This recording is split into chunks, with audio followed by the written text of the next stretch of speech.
Welcome back to Sunday Medz.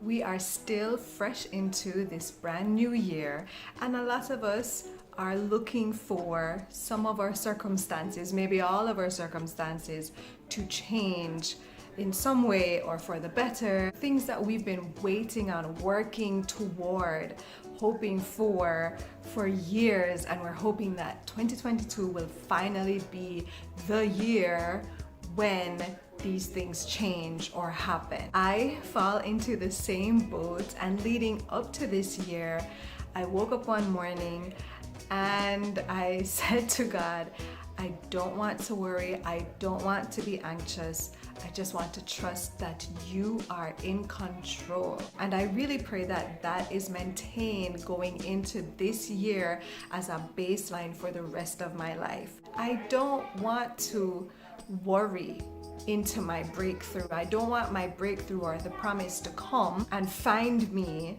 in worry or anxiety or doubt or fear. I want to be found waiting well. I want to be found hopeful in faith, trusting that God is who He says He is. So my encouragement to us today is to not put our confidence in our circumstances, but to put our confidence in Christ. Christ never changes. Our circumstances, however, do change. Especially in this pandemic, we have seen people losing their jobs, loved ones dying, people have to make different living arrangements because they can't afford the rent or the mortgage anymore. People have to be selling assets. A lot of things have shifted for us to truly see that even, yes, if the breakthrough comes and the promise comes and the house and the car and the relationship and the scholarship and the opportunity and all of these things that we're hoping for, even if they do come, they are still very much susceptible to change. They are very much temporal, but Christ is permanent. Christ is immovable, unshakable, unchangeable. And so when our confidence is placed in Him and not our circumstances, we are in the best position possible.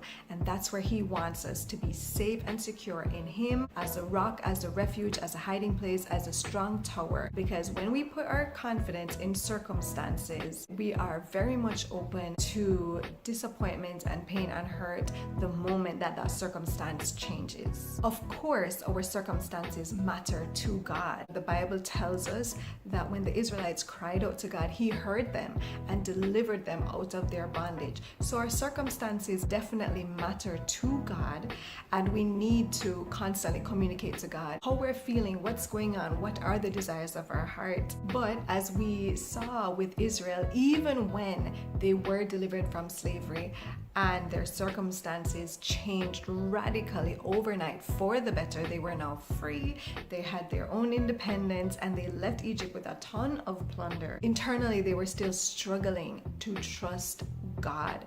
And over they complained, they grumbled, because I believe they had put their trust, their confidence in circumstances and not in God. God was with them in the wilderness. They should have had no reason to worry, to be fearful or anxious, and yet still almost at every single turn they were just despondent and fretting and rebellious against God because they did not trust Him. Their confidence was not in Him. I pray that we are not like the Israelites, that our hearts will be secure and confident in God, to believe that He is in control. He is who He says that He is. He is our provider, not the job, not the paycheck. He is our healer. He is our sustainer, not the economy, not what's going on in current affairs, not what the politicians decide.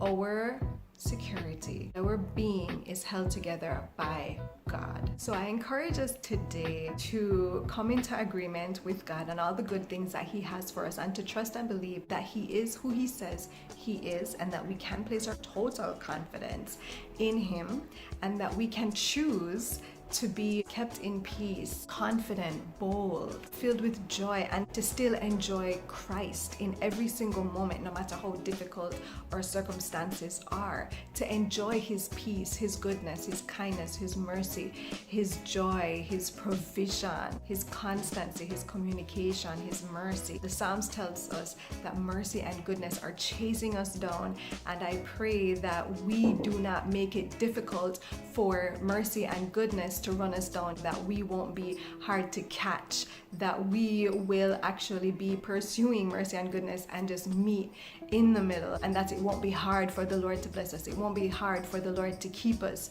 in peace and in purpose and in confidence. Be encouraged. See you next time.